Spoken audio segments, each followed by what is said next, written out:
I paid every HOA fee on time for 6 years. Then one day they said I owed $347 and demolished my cabin 3 days later. Turns out that $347 was never about the money. It was about the lakefront property my family refused to sell. Big mistake. I'm standing in what used to be my grandfather's lake cabin right now. He built it himself in 1947. Hand-logged every timber, hauled every stone for that fireplace. The smell of fresh sawdust and diesel fuel still hangs in the dawn air. Family photos scattered in the mud. My dad's fishing trophies crushed under bulldozer tracks. My grandmother's quilt torn and covered in debris. They didn't know three things when they ordered that bulldozer. I'm a retired FBI field agent. My sister's a federal prosecutor. And my entire family, we don't just know the law, we are the law. Drop a comment. What would you do if you came home to find your childhood memories bulldozed into dust? Where are you watching from? Does your neighborhood have an HOA horror story?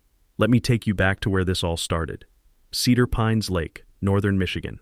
80 acres of pristine water, 40 properties tucked into the pines. My grandfather chose this spot in 1947 because he said the sunrise looked like liquid gold pouring through the trees. He hand-logged the timber from the property, built that cabin board by board. The stone fireplace? He hauled every rock from a quarry 15 miles away in a pickup truck that barely ran. That cabin was everything. The creak of the wooden dock under your feet on summer mornings, the scent of cedar planks warming in the sun, the cold shock of lake water when you dove in before breakfast. My grandmother made blueberry pancakes every July reunion. 50 years of family tradition in that kitchen. When my father passed in 2019, the cabin came to me. Marcus Lowell, 52 years old, 28 years with the FBI, finally retired. My plan was simple: restore the cabin, write my memoirs, maybe actually learn how to fish without my dad critiquing my cast. My wife Renee, she's a nurse practitioner, she just wanted me to finally relax. "You've earned it," she'd say. Here's the thing about my family, though. We didn't plan it, but public service runs in our blood. Thanksgiving dinners at our house sound like legal briefings. My sister Vanessa, assistant U.S. attorney, her husband Kyle, IRS criminal investigations. My cousin Dimitri works for ATF, nephew Jacobs with EPA enforcement, niece Shauna's Secret Service. We've got more badges than a Boy Scout convention. That's important later. Trust me. Enter Bryn Whitmore, 48 years old, moved to the lake 5 years ago when her husband made a fortune in tech. Bryn had a perfectly highlighted blonde bob that probably cost more than my monthly mortgage, athleisure wear that could fund a small car, and teeth so white they could guide ships at night. She drove a white Range Rover with a custom vanity plate, Pres HOA. Yeah, that should have been the first red flag. Bryn got herself elected HOA president on a platform of restoring property values, which was code for getting rid of what she called outdated eyesores. Old cabins like mine, places with history. She preferred the aesthetic of her own lakefront estate, professionally landscaped, imported stone, the kind of sterile perfection you see in magazines nobody actually reads. January 2023, I got the letter. Certified mail. Very official. My cabin was non-compliant with architectural guidelines. The violations: weathered siding, non-matching roof shingles, dock structure predates approved designs. I read it 3 times. My cabin was built in 1947. The HOA was incorporated in 2018. Basic math says my property predates their rules by 71 years. I pulled out the original HOA charter because, yes, I keep files on everything FBI habit, and there it was in black and white, grandfather clause. All pre-existing structures were exempt from new architectural standards. I attended the February HOA meeting, brought my documents, stayed polite, presented my case. Bryn smiled at me like I was a child who just asked why the sky is blue. "Oh, sweetie," she said, and I hate being called sweetie. "Those grandfather rules only apply if you've kept up with mandatory improvement assessments. You haven't paid into the beautification fund." "What beautification fund?" I asked. "I've paid every quarterly HOA fee on time for 6 years. I have receipts." She slid a paper across the table. "The fund was approved at a special session. You must have missed the notice." I looked around the room. Folding chairs, cheap coffee smell, fluorescent lights humming overhead. Other homeowners wouldn't meet my eyes. They knew something I didn't. Turns out that special session was held on a Wednesday at 2 p.m., when most working people are, working. The vote passed 4-3. Only retirees and Bryn's inner circle were present. The new beautification assessment, $4,200 annually. Retroactive 2 years. Or she suggested I could voluntarily bring my property up to modern standards. Estimated cost, $80,000. I'm a patient man. I've spent 3 decades trusting due process.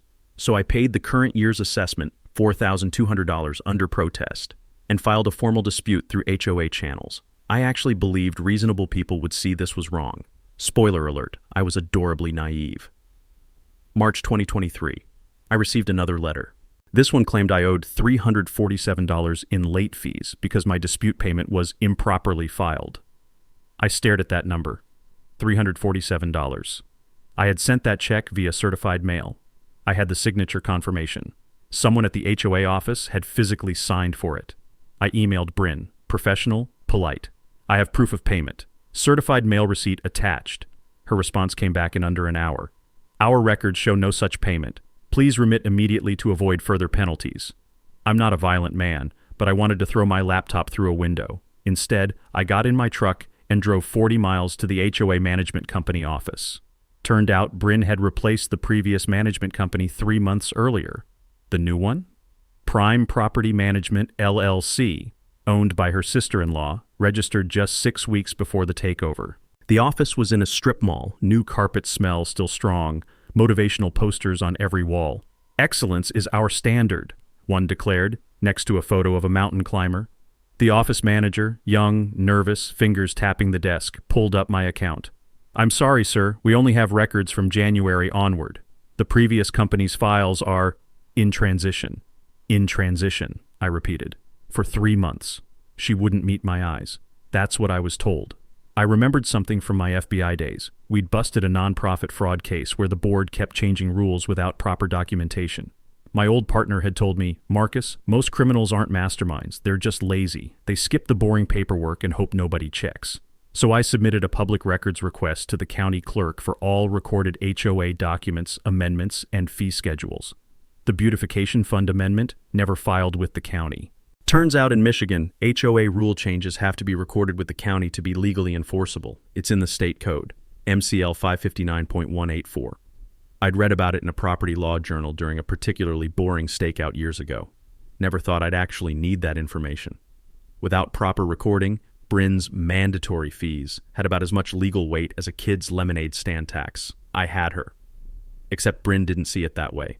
She sent a community-wide email. Reminder that homeowners who pursue frivolous legal challenges may be subject to nuisance abatement fees. Let's keep Cedar Pines a harmonious community. Translation: shut up and pay, or we'll make your life hell. 2 neighbors who'd previously supported me, Tom and the Castellanos, suddenly stopped returning my calls. I'd see them at the lake, and they'd wave but keep walking. Fear is a powerful motivator. Then in April, I found surveyor stakes on my property. Metal stakes, bright orange tape placed 8 feet inside my actual boundary line. I walked down to the lake and found more stakes claiming my dock encroached on common waterfront area. I pulled my original 1947 plat map. My grandfather had 50 feet of deeded lake frontage. That dock was entirely on our land, had been for 77 years.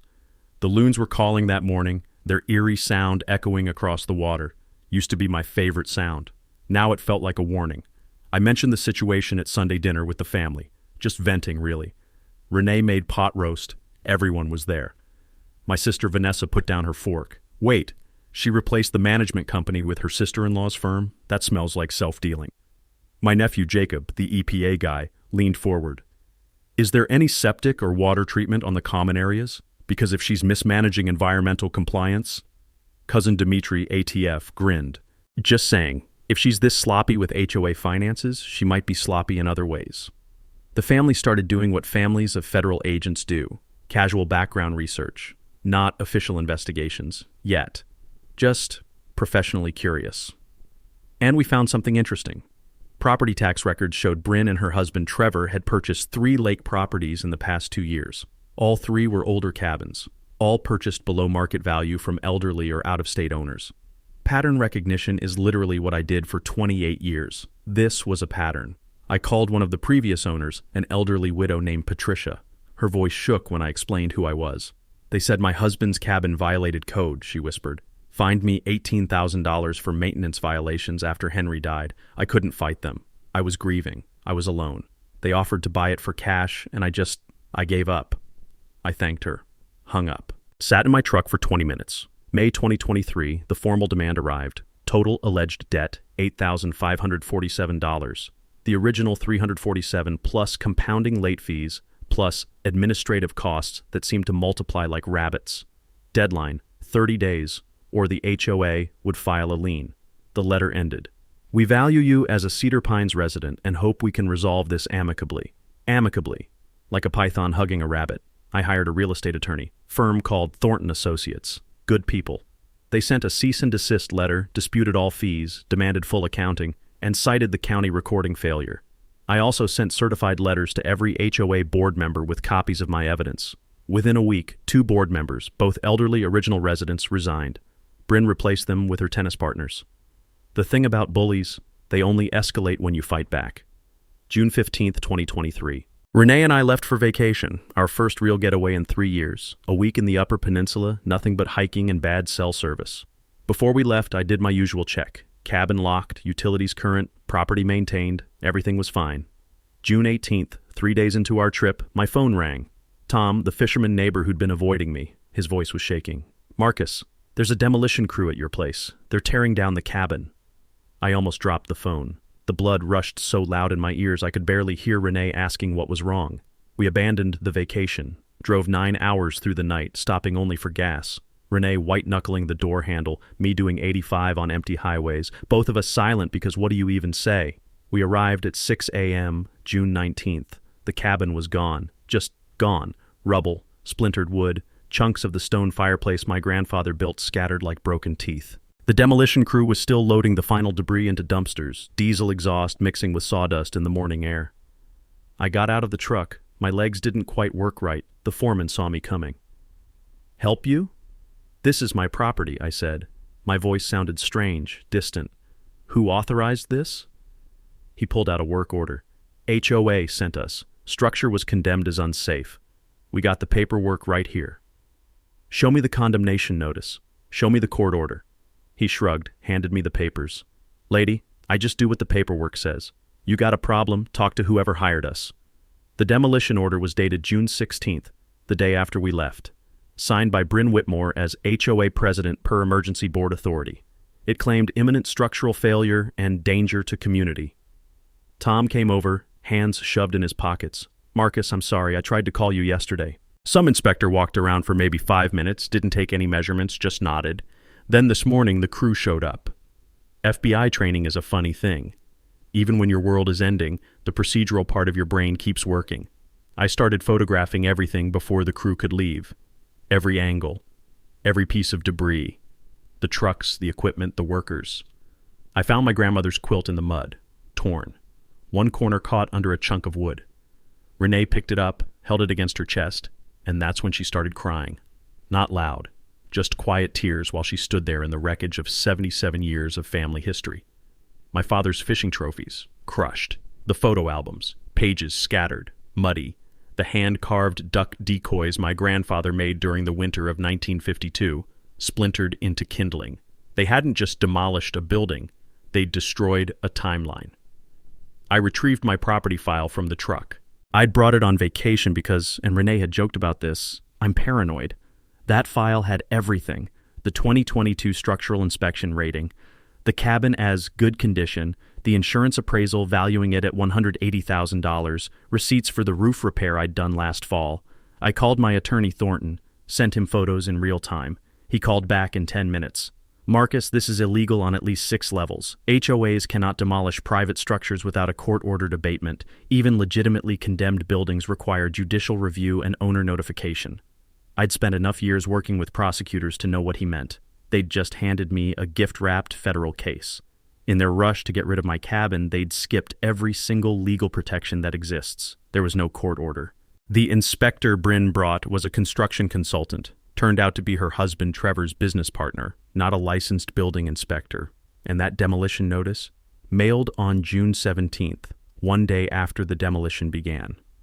Over the next few days, neighbors started coming by, quietly, looking at the wreckage like it was a car accident they couldn't look away from. The elderly Castellanos couple. She told us our place needs $60,000 in mandatory safety upgrades by fall. We're terrified, Marcus. Jillian, a single mom who lived 3 houses down.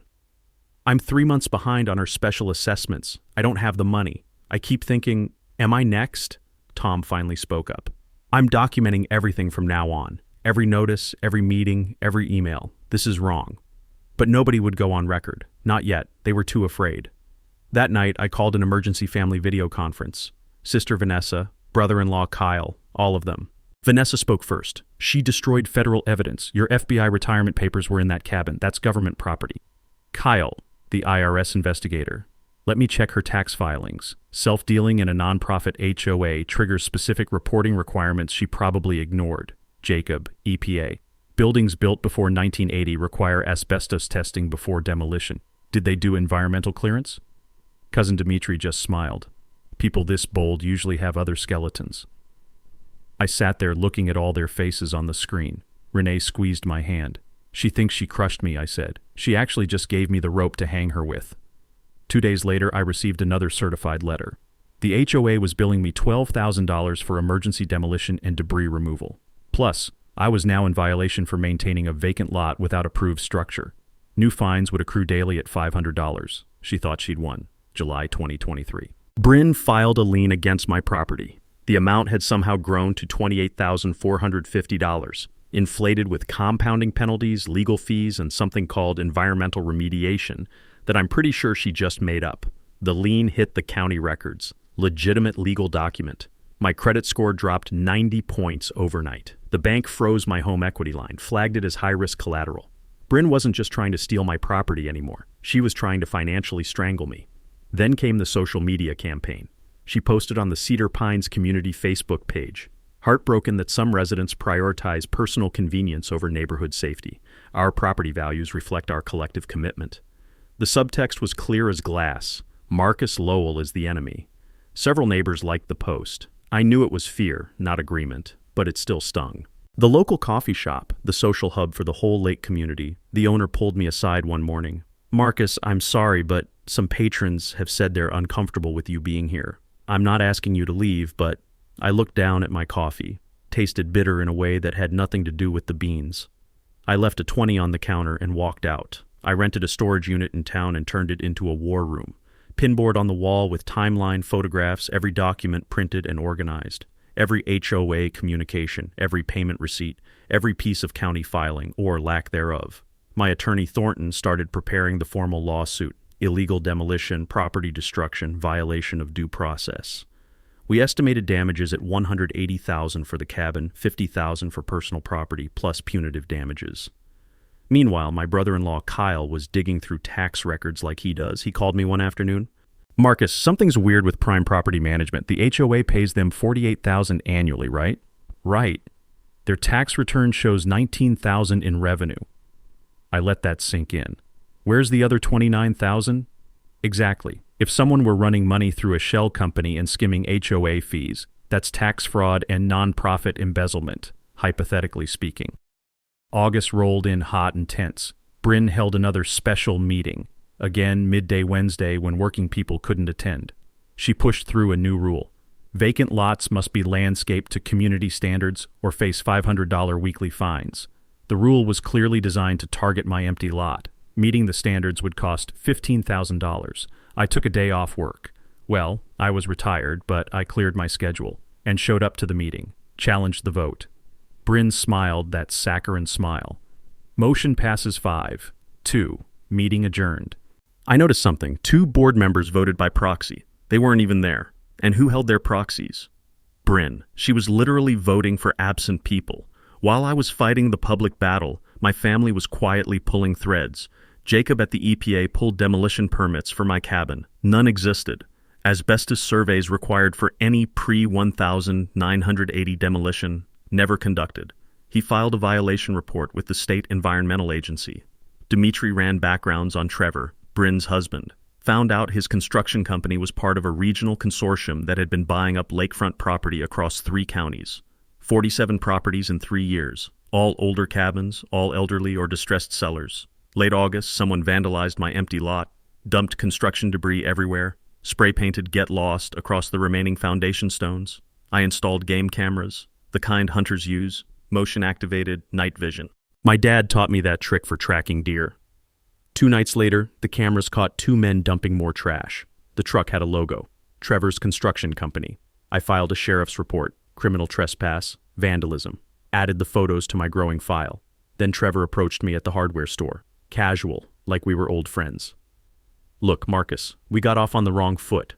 What if we cut you a check for, say, $100,000? You could rebuild somewhere else. Start fresh." I kept looking at the drill bits I was comparing. Interesting. Where would that money come from? Does it matter? You get made whole, we all move on. "So you're offering to pay me off with money you made running a fraud scheme through the HOA? His face changed. "I didn't say that." "You didn't have to." I tapped my shirt pocket. Recording. Michigan's a one-party consent state. I learned that investigating a wire fraud case back in 2015. He stormed out, nearly knocked over a display of paint cans.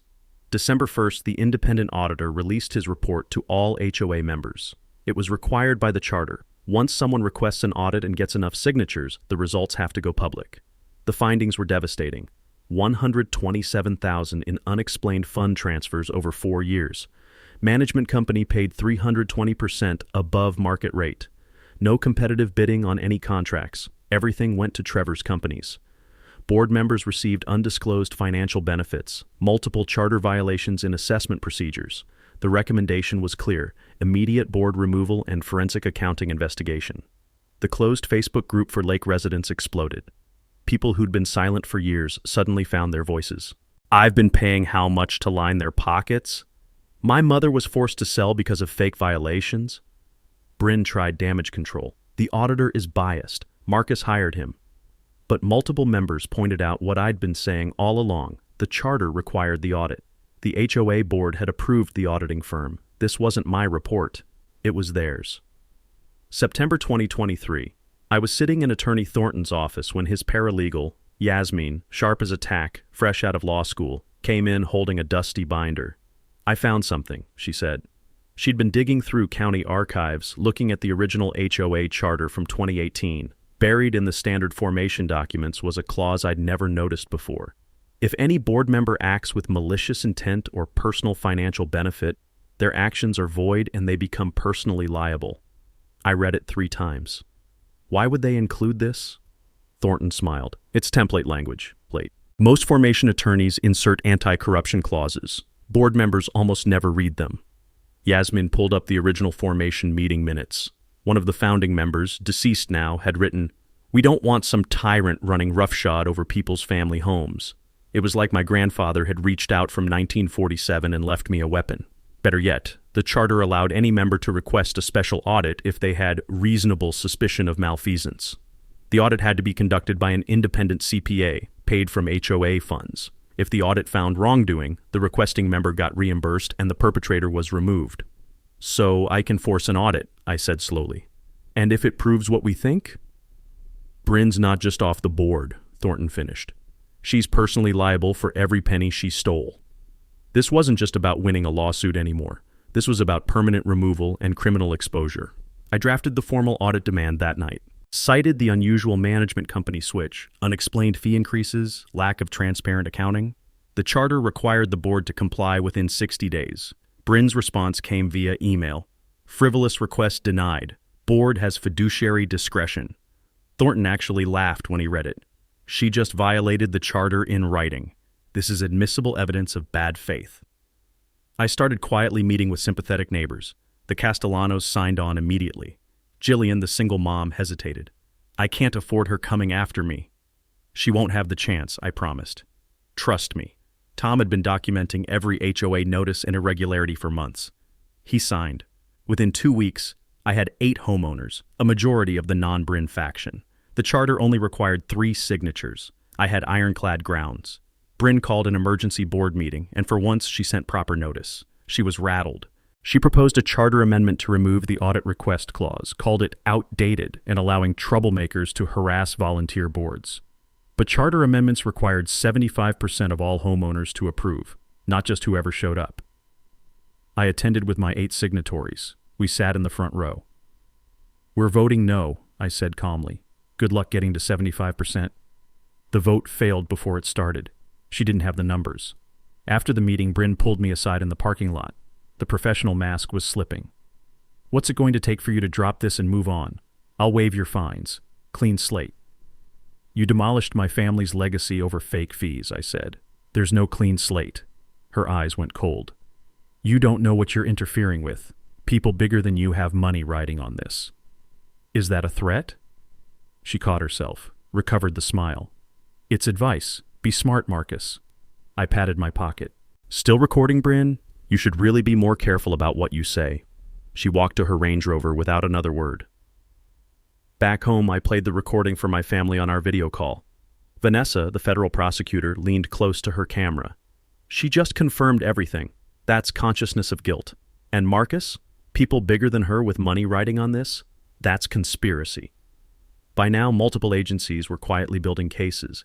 EPA on the demolition violations, IRS on the management company's missing income, State Attorney General on the pattern of predatory HOA practices, County Prosecutor opening a property fraud investigation.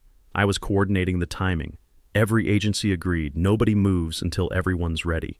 We were building a trap with no escape routes. October 2023. My sister Vanessa hosted what we called family dinner, but was really a tactical planning session. Her dining room table was covered in binders, laptops, a whiteboard with timelines. The smell of strong coffee filled the house. Nobody was sleeping much these days. All right, Vanessa said, uncapping a dry erase marker. Let's map this out. She started assigning roles like a general deploying troops. Kyle, my brother-in-law from IRS Criminal Investigations, went first. He'd traced the money flow, HOA funds to prime property management to Bryn's personal accounts. Her sister-in-law's management company was just a paper shell, no employees, no office, no actual management services. Trevor's construction company charges the HOA 40% above market rate for all work, Kyle explained. The kickbacks are hidden as management bonuses. I've filed the information referral with IRS. Her audit's already underway. Jacob, my nephew at EPA, had confirmed asbestos in the demolished cabin materials. He'd sampled debris I'd kept. Pre-1980 buildings require EPA notification before demolition. They didn't file. That's $25,000 in fines per day of violation.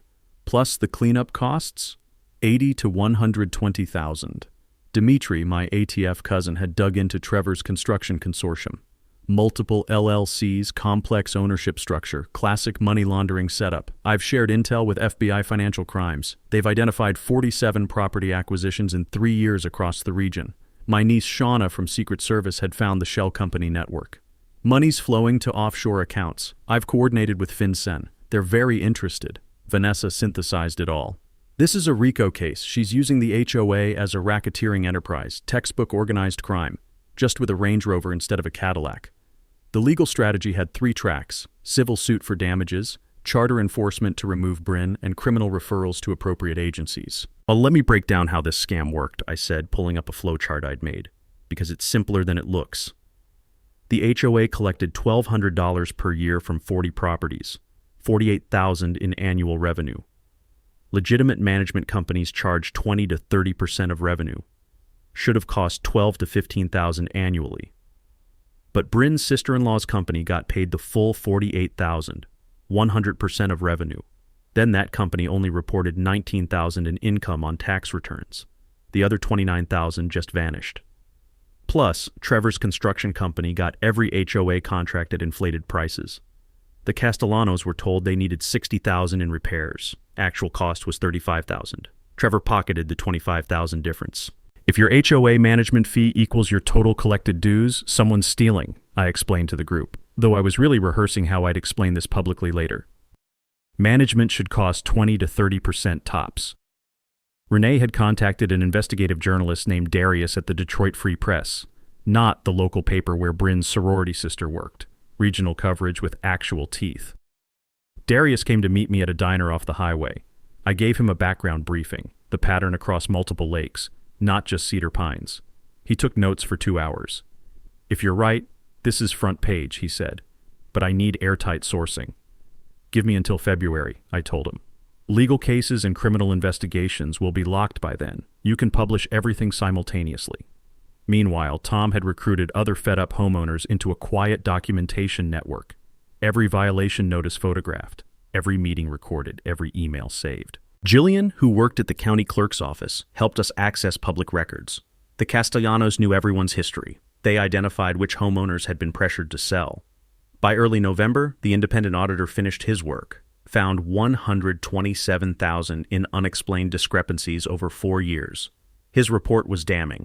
Self-dealing, no competitive bidding, undisclosed conflicts of interest, multiple charter violations.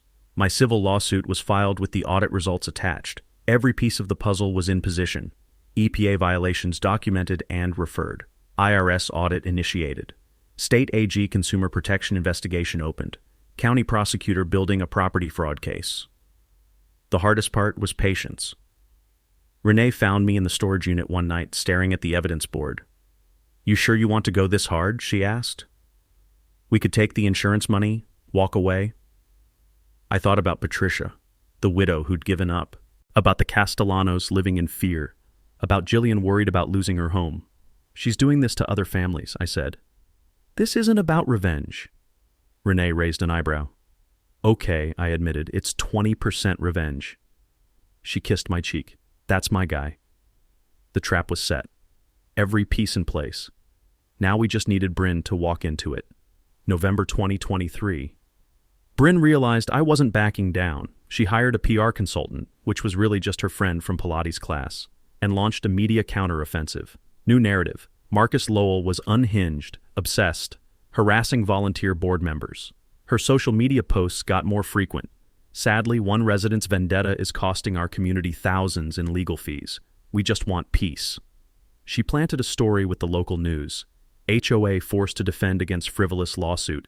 The piece ran with a photo of her looking concerned and civic-minded. Then came the witness intimidation. The Castellanos received a letter from an attorney threatening to sue them for defamation if they continued making false statements about Bryn. The letter looked official. Law firm letterhead, case numbers, the works. Dimitri checked the attorney's bar number. Fake. The whole letter was fabricated. Jillian's landlord, who owned 2 lake properties and sat on Bryn's side of the board, casually mentioned her rent might be increasing. Market rates, you understand. Tom found survey stakes on his property. Same tactics she'd used on me. I documented every intimidation attempt. Added witness tampering to the civil complaint. My attorney Thornton smiled when he read them. She's digging the hole deeper. Perfect. Mid-November, Bryn leveraged the lien on my property and attempted to force a foreclosure sale. My bank, seeing the lawsuit complications, started making nervous noises, so I paid it off, $28,450 under protest. The receipt stated clearly, payment made under duress and without admission of validity. Every dollar stayed on the table for damages. Late November, someone vandalized my lot again. This time, they dumped an entire truckload of construction debris. Broken drywall, old shingles, rusty nails everywhere. But I still had those game cameras running. Caught them red-handed. 2 guys in a truck with Trevor's Construction Company logo, dumping trash at 2 a.m, faces clearly visible in the infrared footage. Sheriff's report filed, criminal trespass, illegal dumping, vandalism. The deputies knew the property history by now. They took the case seriously. Then Trevor made his move. I was at the hardware store picking up materials to fence my lot when he cornered me by the lumber section. "Look," he said, voice low, "we got off on the wrong foot. What if we cut you a check for $100,000? You rebuild somewhere else. Start fresh." "Where would that money come from?" I asked. "Does it matter? You get made whole, we all move on." I kept my voice level. "So you're offering to pay me off with money you made running a fraud scheme through the HOA? His face went pale. "I didn't say that. You didn't have to." I tapped my shirt pocket. Recording. Michigan's one-party consent. I learned that on a wiretap case back in 2015. He stormed out so fast he knocked over a display of paint cans. The crash echoed through the whole store. December 1st, the independent auditor released his report to all HOA members as required by charter. The findings hit like a bomb, $127,000 in unexplained fund transfers. Management company paid 320% above market rate. No competitive bidding on any contracts. Board members received undisclosed financial benefits. Recommendation: immediate board removal and forensic accounting investigation. The closed Facebook group for Lake residents exploded. "I've been paying how much to line their pockets?" My mother was forced to sell because of fake violations. Bryn tried damage control. "The auditor is biased. Marcus hired him." But residents weren't buying it anymore. The charter required this audit. We approved this firm. These are our findings. December 10th, Bryn called an emergency HOA meeting. 38 of 40 homeowners showed up. Unprecedented turnout. We had to move it to the VFW hall because the community center was too small. The room smelled like institutional coffee and decades of Friday night fish fries. Folding chairs scraped against linoleum. The anger in the air was electric. I spoke during open comment. Calmly, methodically presented the timeline. Demolition without authority. Pattern of targeting vulnerable owners. Documented financial irregularities. Then I read aloud from the charter, the bad faith clause that made board members personally liable for malicious actions. I move for immediate board removal, I said. Bryn Whitmore and her 2 allied board members have violated their fiduciary duty and should be removed per charter authority. The elderly Mr. Castellano stood up, hands shaking slightly. I second that motion. The room erupted in support. Bryn's face went red. This is procedurally out of order. You can't. Tom, the fisherman, cut her off. Yes, he can.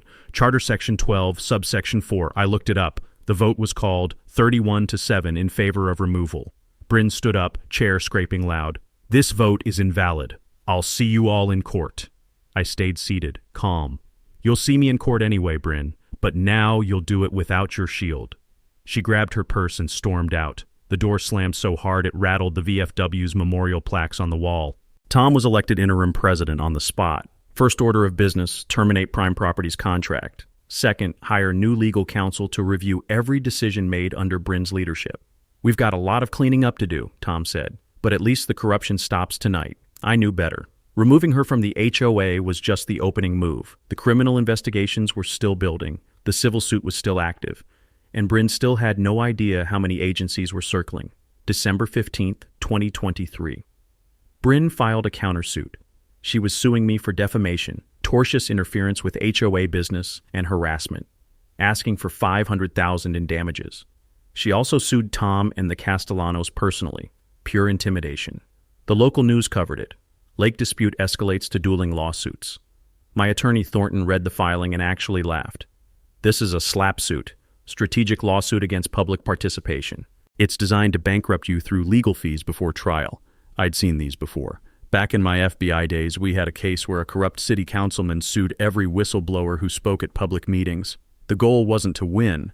It was to make speaking up so expensive that people stayed silent. Michigan's anti-SLAPP law isn't great, Thornton admitted, but we can file for sanctions, make her pay your attorney fees when we win. The process would take months. Bryn had bought herself time. She was also doing interviews, local news, teary-eyed, playing the victim. I volunteered my time to help our community. Now I'm being attacked by someone with a vendetta. She showed photos of her lakefront estate. We invested everything here. This was supposed to be our dream retirement. Now we're being terrorized. The reporter didn't mention the audit findings, the financial irregularities, or the illegal demolition, just Bryn's tears and her nightmare ordeal.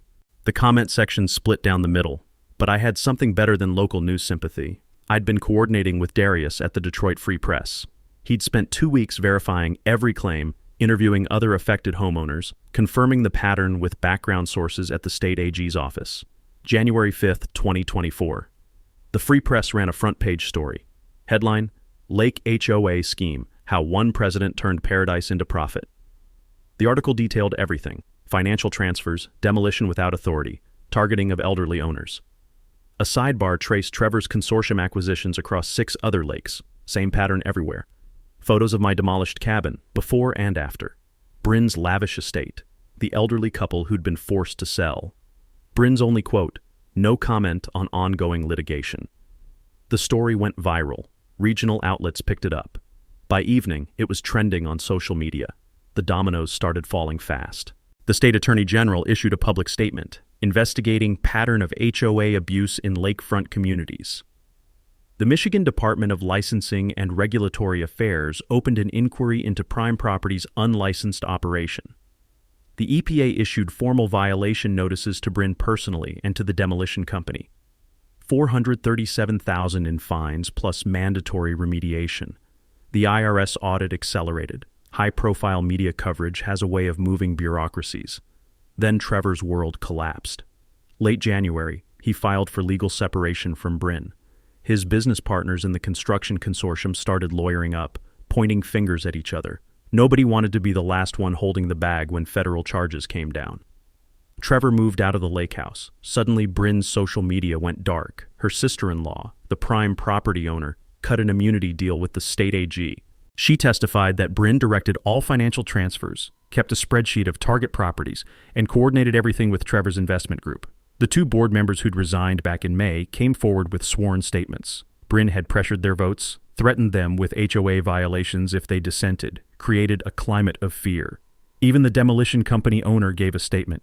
She told us everything was pre-approved. We trusted the HOA president. We got played too. I had a decision to make. I could push for maximum criminal penalties, federal charges, years in prison, or I could prioritize making the community whole and ensuring she could never do this again. I met with the state AG's prosecutor. We worked out a framework: full restitution, disgorgement of all profits, and a statewide ban from HOA leadership. Criminal record, public accountability. My civil suit would still proceed for full damages. Under Tom's leadership, the new HOA board was cleaning house. They rescinded all of Bryn's special assessments, refunded over $180,000 to homeowners who'd overpaid. The money came from recovered funds, Bryn's liquidated assets, and an insurance claim against prime property. Jillian received an $8,000 refund check. She cried at the meeting. The Castellanos stood up and said, "We can finally breathe." Behind the scenes, I was coordinating with my family. Every agency had agreed on timing. February 15th, all actions would hit simultaneously. State charges, EPA consent decree, IRS judgment, civil trial. The new HOA board announced a community reconciliation meeting for February 18th, open to all residents, public and press, advertised as moving forward together. The real purpose? A stage for Bryn's public reckoning. We invited her to attend and share her perspective. She was desperate to rehabilitate her reputation. She confirmed attendance. She had no idea what was waiting. February 18th, 2024, the Cedar Pines Community Center was packed. Over 150 people, HOA members, local residents, media crews, county officials. Darius from the Free Press was there. 3 TV stations had sent cameras. I arrived early in a suit and tie, the same courtroom demeanor I'd used testifying in federal trials. Renee was beside me. My sister Vanessa, brother-in-law Kyle, and several other family members sat in the back row, a silent wall of federal authority. The room smelled like fresh coffee trying to mask nervous tension. Camera flashes popped. People murmured. Tom, the interim HOA president, opened the meeting.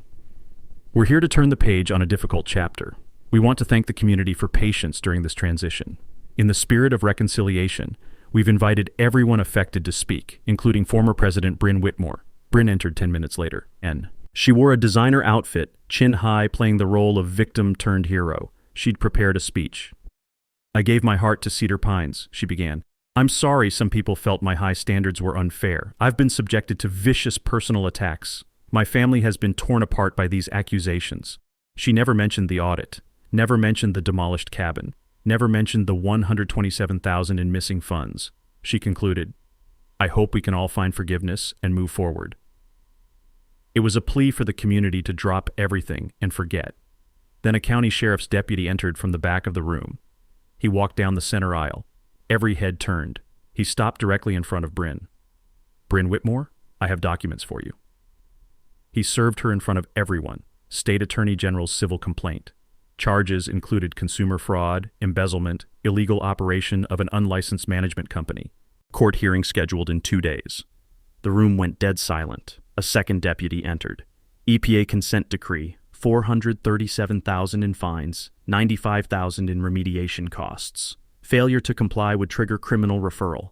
The attorney for the new HOA board stood. Mrs. Whitmore, we're also serving notice. The HOA is pursuing full restitution under charter bad faith provisions. You're personally liable. I walked to the podium. Nobody stopped me. I want to be clear, I said. This isn't about revenge. This is about accountability. I projected photos on the screen behind me. My grandmother's quilt in the rubble. My family fishing off the dock in 1995. The elderly Castellanos sitting on their porch, looking worried. Bryn didn't just break rules. She destroyed families' legacies to line her pockets. I displayed the flowchart I'd made. HOA funds flowing to prime property, then to Bryn's accounts, then to offshore transfers. She stole $127,000 from this community. She forced elderly neighbors from their homes using fake violations. She demolished my grandfather's cabin illegally while my wife and I were on vacation. I played the audio recording, Bryn's voice saying, "People bigger than you have money riding on this." Showed video from my game cameras, Trevor's crew vandalizing my lot at 2 a.m. Read aloud from the anonymous letter, focus pressure on these 5 properties. Every revelation brought more camera flashes, more gasps from the crowd. Bryn tried to leave. The press blocked the doors, not physically restraining her, just standing with cameras. Darius stepped forward. "Mrs. Whitmore, did you coordinate property acquisitions with your husband's investment group?" "I don't have to answer to you," her voice cracked. "We have emails showing you did. Would you care to comment?" She turned on me, mask completely gone. "You self-righteous bastard. You think you're a hero? You're just bitter." I stayed calm. "I'm bitter? You're being served with fraud charges and you're calling me bitter?" The Castellanos stood up. Mr. Castellano's voice shook. "You told us our home was unsafe. You made my wife cry every night. For what? Money?" Jillian, the single mom. "I almost lost my son's home because you wanted a lakefront empire." Tom. "Bryn, you lied to us for years. We trusted you." One by one, homeowners spoke. Years of repressed fear and anger flooding out. A final deputy served her. IRS civil penalty of $78,000 plus back taxes. Documentation from her sister-in-law's testimony was cited. Bryn's hands were shaking. "Trevor's investors will bury you. You have no idea what you've started." "Actually, I do," I said. "Federal wire fraud investigation was opened last week. Moving HOA money across state lines electronically, that's FBI jurisdiction." "And Bryn? My former colleagues are very interested in your investors." I paused. "You demolished my home. I'm dismantling your empire. Seems fair." She pushed through the crowd, cameras following her out. Nobody moved to help her. People actually stepped back as she passed. The door closed behind her with a heavy thud. Tom exhaled. "We have work to do, but today we take our community back." The applause wasn't triumphant. It was exhausted relief. I stayed behind, accepting handshakes and quiet thanks from neighbors. Renee squeezed my hand. "You okay?" she asked. "Not yet," I said, "but I will be." The legal aftermath moved faster than I expected. Bryn pleaded guilty to state charges in April 2024, consumer fraud and embezzlement. 18 months in prison, 3 years probation. She was ordered to pay $315,000 in restitution to the HOA and affected homeowners, banned from serving on any HOA board in Michigan for life. Trevor's construction consortium collapsed under federal investigation. Turns out they'd been selling properties to investors using fraudulent valuations, securities fraud. Trevor faced separate charges. His investors were suing him. The whole empire crumbled. Bryn's sister-in-law got immunity for cooperating. The demolition company paid fines and the owner accepted probation. My civil suit settled in June. Bryn's homeowner's insurance, she'd had directors and officers' liability coverage for her HOA role, paid out. $180,000 for the cabin, $50,000 for personal property, $120,000 in punitive damages. Total, $350,000. The insurance company then sued Bryn to recover the money. She'd be paying them back for decades. I donated $50,000 of the settlement to a legal aid fund for HOA victims across the state. July 2024, I started rebuilding the cabin. Not an exact replica. I improved things, modernized the kitchen and bathroom, added better insulation. But I kept the spirit, same footprint, same view of the lake, same stone fireplace, rebuilt with as many original stones as we could salvage. Tom helped with the dock. Jillian's teenage son helped paint. The Castellanos donated my grandmother's old porch swing. They'd kept it safe at their place. The community showed up, brought tools and sandwiches and stories. The smell of fresh-cut pine, the sound of hammers and laughter, the sight of something good rising where there'd been only rubble. August 2024, we held a blessing ceremony for the new cabin. Half the lake showed up. "This isn't just my home," I said. "It's proof. You can't crush people who refuse to be crushed." Under Tom's leadership, the HOA transformed. Fees dropped 40% back to legitimate operational costs. Monthly financial reports posted online. All meetings recorded and published. They created an owner bill of rights addendum to the charter. 3 homeowners who'd been forced to sell sued Trevor's consortium for fraud. Settlements are still pending, but they'll get justice. The Detroit Free Press series on HOA abuse won a state journalism award. The publicity pushed Michigan legislators to introduce the HOA Reform Act, requiring county recording of all assessment changes, mandating independent audits every 3 years, creating a state complaint process, and limiting emergency board powers. It passed in September 2024. One person standing up changed the system. July 2025, 18 months after the demolition, we hosted our first post-rebuild family reunion. Everyone came, all the federal agent relatives, kids running everywhere, the smell of burgers on the grill splashing from the new dock. Cousin Dimitri grinned at me. So, you gonna find another hobby, or should we expect another crusade? I'm retired, I said. Again, for real this time. Vanessa laughed. Until the next bully shows up. Yeah, I admitted. Probably. The sunset painted the lake gold again, just like my grandfather always said. But this time, it felt peaceful. I've started using my experience to help others. I consult with homeowners facing HOA abuse, free of charge. I testified before the state legislature on the reform bill. I wrote a downloadable guide called Homeowners Defense Toolkit. We created the Cedar Pines Community Fund, scholarships for local kids, conservation grants for the lake, an annual cleanup day. Bryn wanted to turn our lake into profit. We turned it into legacy.